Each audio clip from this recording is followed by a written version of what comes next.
bebas. Saya Salwa Auralia Putri Firdaus sebagai menjelaskan atau memberikan soal 2 tentang kejadian bersyarat. Saya Muhammad Bilan Fadila.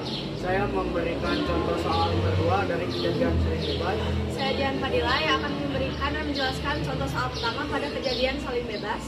Saya Tazkia Putri menjelaskan pengertian kejadian bersyarat dan rumusnya.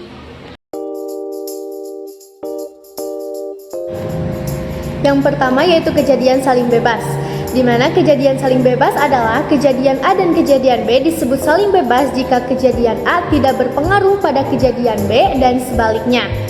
Untuk rumus dua kejadian saling bebas yaitu PA iris B sama dengan PA dikali PB. Untuk PA iris B yaitu peluang kejadian A dan B, untuk PA yaitu peluang kejadian A, dan untuk PB yaitu peluang kejadian B. Untuk soal yang pertama, sebuah kotak berisi 4 bola hitam dan 2 bola kuning. Dari kotak diambil 2 bola satu persatu. Jika bola pertama yang telah terambil dikembalikan ke kotak, hitunglah peluang terambil bola hitam lalu bola kuning. Misalkan A adalah kejadian pengambilan pertama yaitu 1 bola hitam, maka NA atau bola hitamnya ada 4. Kemudian NS atau keseluruhan total bola yaitu ada 6. Kemudian misalkan B adalah kejadian pengambilan kedua yaitu diperoleh 1 bola kuning, maka NB-nya atau bola kuningnya ada 2 dan jumlah NS-nya tetap 6 karena bola yang sudah diambil dimasukkan kembali ke dalam kotak.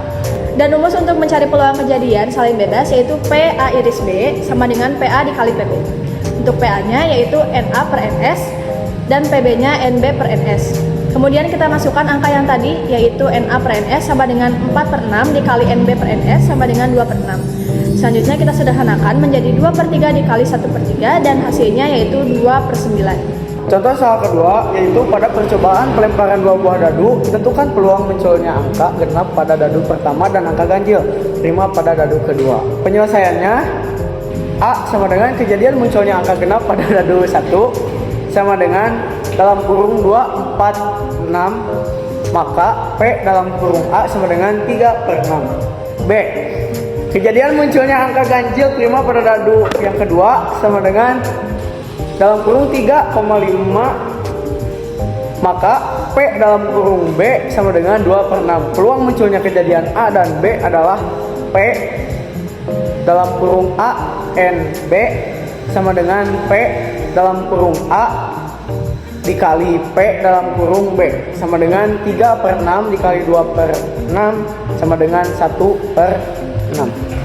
Kejadian bersyarat.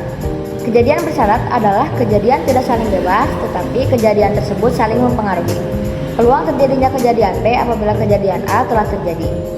P dalam kurung A per B sama dengan P dalam kurung B iris A per P dalam kurung A.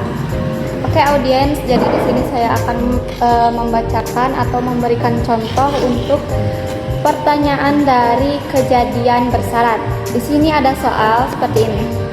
Sebuah kotak berisi 4 bola hitam dan 2 bola kuning. Dari kotak diambil 2 bola satu persatu. Jika bola pertama yang telah terambil tidak dikembalikan ke kotak, hitunglah peluang terambil bola hitam lalu bola kuning. Untuk cara menjawabnya, kita seperti biasa diketahui A, semisal kejadian pengambilan pertama yaitu bola hitam dengan NA 4 dan NS atau keseluruhan 6. B diibaratkan sebagai kejadian pengambilan bola kedua yaitu kuning dengan total 2 dan keseluruhan atau NS 5. Lalu untuk rumus kejadian bersyarat yaitu P dalam kurung A irisan B sama dengan PA dikali P dalam kurung B sampai A garis bawah lagi sama dengan N dikali A per N dikali S, lalu dikali lagi ke sampingnya untuk rumus yang atas yaitu N kali B per N kali S sama dengan 4 per 6 dikali 2 per 5. Di sini 6 dan 2 nya bisa kita coret jadi dihasilkan 3 sehingga hasil akhirnya yaitu 4 per 15.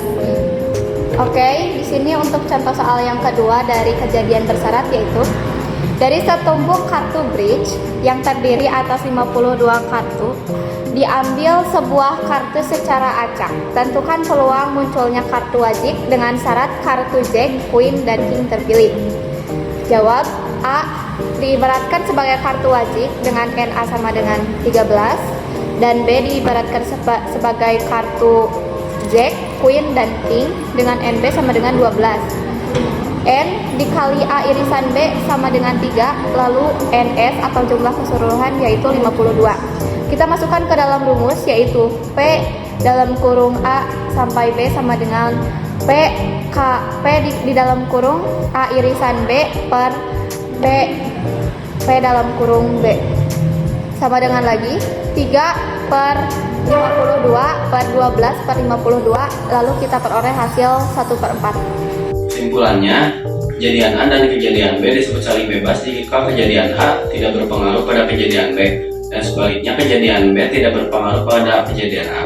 Dua kejadian atau lebih yang terjadi dikatakan kejadian bersyarat jika suatu kejadian yang satu mempengaruhi peluang terjadinya kejadian yang lain.